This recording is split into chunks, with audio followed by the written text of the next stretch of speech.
What's up, guys?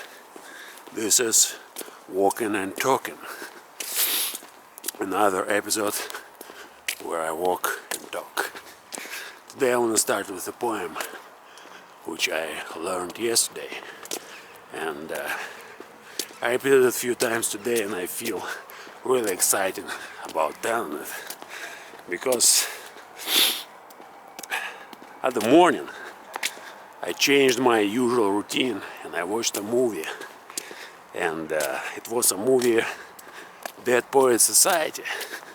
That's an amazing movie. I watched it first in 2014, 5 years ago, and so now I'm working on my journal in Russian, and I put in this journal down on the internet, 1 page a day. And yesterday I was working on this page when I talk about the time when I watched this movie, and on this page I express respect and admiration for this movie. Well, after I read my own notes made 5 years ago, I decided to watch this movie in original, and that's exactly what I did this morning. And so now I want to start from a poem which I learned yesterday. I haven't memorized it clearly. I mean, I guess it takes like some time to make it a little bit better. But I know, like I can repeat it a few times, like today, tomorrow. I can start from this poem tomorrow as well. And after a few days I will be able to, to tell it as I want it be sounded. Okay, so the poem by Matthew Arnold, The Worldly Place. Even in a palace, life may be led well. So spake imperial sage, purest of men, Marcus Aurelius. But the stifling den of common life were crowded up pell-mell our freedom. For a little bread we sell and Dutch under a foolish master's can, who rates us if we peer outside our pen. Matched with a palace, is this not a hell? Even in palace, on his truth sincere, who spoke those words, no shadow ever came. And when my ill-schooled spirit is aflame, some noble, ampler stage of life to win, I'll stop and say, there are no suckers here. The aids to noble life are all within. Well, it actually haven't sounded bad. I mean, I was thinking before starting reading this poem that I won't be able to say it clearly, because I repeated it just 4 times. Like one time yesterday's evening, and another time today's morning, and a few times before actually telling this poem. So I prepared a little bit. I spent probably 10 minutes for preparation. Now I can tell it, and it's amazing. I mean, so I think I can just learn a poem a week and make it really perfect. Because now, for example, I read this poem, but I'm not satisfied with how I did that. Even if it's more or less good, I think I can do better. And to do better, I just need to repeat it a few more times. And I don't like to, of course I can learn a poem every day and read it and, make a kind of poetry show here. but I think it's too much. It'll exhaust me, and I don't want to be exhausted. But one poem a week and mastering it to the perfection, just spending an hour like at Monday and then 10-15 minutes at the rest of the week, at every day, I can master every poem. And so I can make like 50 poems a year. I mean, not make, but read them like I read this one. But again, not like this, but better and better. At the end of the week it will be almost perfect. And you can see my progress here. I mean, if you watch my videos, you can just observe what I'm doing and how it works. Yeah, that's amazing. Keep watching and see where I'll go in my poetry journey. Okay, so how much time? Just 6 minutes. Wow. Again, feels as if there are much more time. There's something wrong with time when I record myself on a camera, because yeah, it just goes a little bit slower. Wow, now I feel myself even much better than it was like yesterday. I mean, I'm really happy about my language. I feel as if it sounds perfect. Even if I know that it's not perfect, my feelings are... No, I know what the problem was. When I tried to talk in English, the basic problem was that I haven't put emotions there. Because I basically was talking while sitting at the chair, or while I was, standing in front of the camera in my room. And so it wasn't actually too much, dynamic and too much exciting. But now while walking, it's like I have too much energy.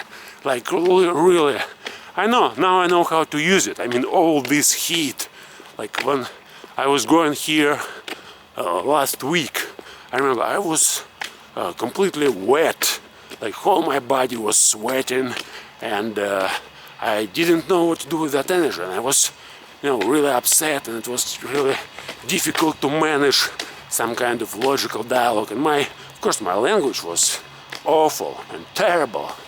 But now it's like I learned a little bit how to do that, and after a week I really enjoy the sound of my voice. And you know where it can lead me? I mean, I can do these talks every single day, like every day. And so I can't even imagine like what it can be after just a few months. But what if I can do it for a few years, like walking and talking every single day, publishing video and aiming at improving the quality of my language. And not only my language, but also my thoughts. Because another issue which I'm working on here is to be present and not to be judgmental. I know that I'm really judgmental about myself. So when it's like I have a kind of social mind and, well, what people usually call conscientiousness. So I have really strong conscientiousness, and whenever I say something, it's like, even if it sounds good and even if it makes a lot of sense, I still really critical about like how it maybe sounded from somebody else's perspective, and it actually pisses me off. And well, the point is to work on it, and what I'm trying to do now, I'm trying to be authentic, to be myself, and to shut up this fucking judgmental conscientiousness. No, it's not. It's like, yeah, conscientiousness is not a bad thing, it's a good thing, but the point is to use it and not to be, manipulated by your conscientiousness, especially if it's a kind of stupid, because conscientiousness must be developed as well as your consciousness and as your mind, as your reason and everything positive. So yeah, it's like kind of work, being present, not being afraid to tell what I feel, not being afraid to tell what I think, not being afraid to show what's going on inside me. Because yeah, I had some kind of experience which taught me to be silent for the most part of my life, especially in my childhood. I was really afraid to talk for many years. But now I'm not going to dive into it. I'll tell this story probably later.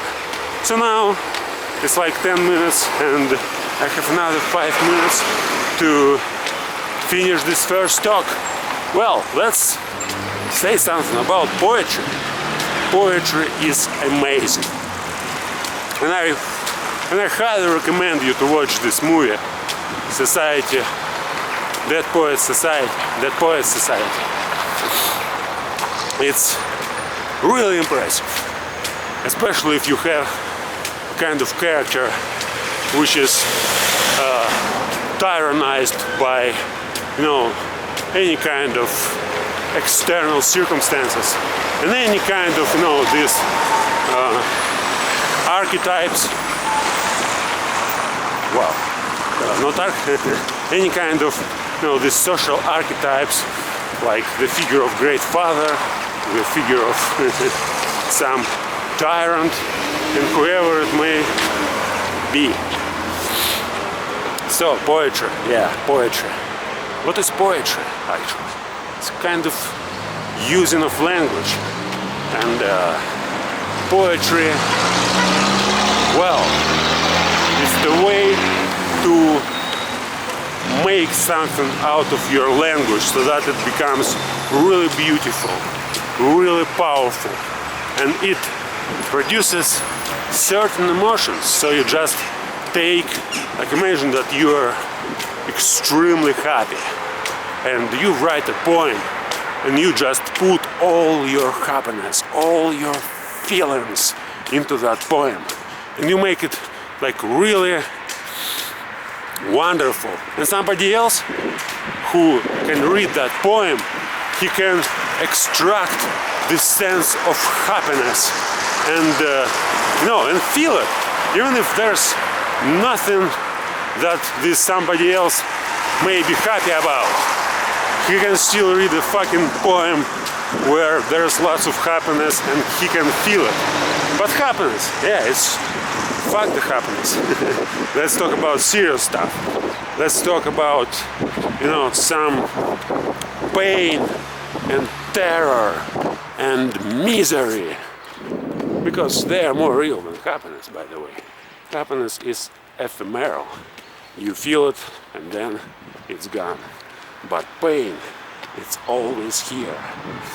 So when you put pain, like really strong pain, into a poem, and somebody else is read it, even if he's happy, he can feel really strong pain. But it produces some catharsis, like Aristotelian term, catharsis. So you shouldn't suffer. You can just read how somebody else suffers and feel this emotion, and probably it can help you to understand better the nature of human beings. Well, what's time? 14 minutes. Look here. Here I'm gonna hide 100 points. It's for those who play our game at Speaking Club. So I have this ticket. This ticket, when you find it, gets you 100 points. And I'm going to hide. I'm going to put this ticket here, in one of these arcs. But which one? I won't tell you now. I'll do it not today. I'll do it probably tomorrow. But now you know where to find, where to seek for this ticket. And since you know, next time I'll just start a video exactly from inside of one of this building or arc and show you where the ticket will lie. So your point is to find this damn ticket and bring it next time, and you'll get 100 points. And the more points you can get, the faster you can go to level 2nd. And level 2nd, well, it will be miraculous. For now, that's all, but quite soon I'll make another video.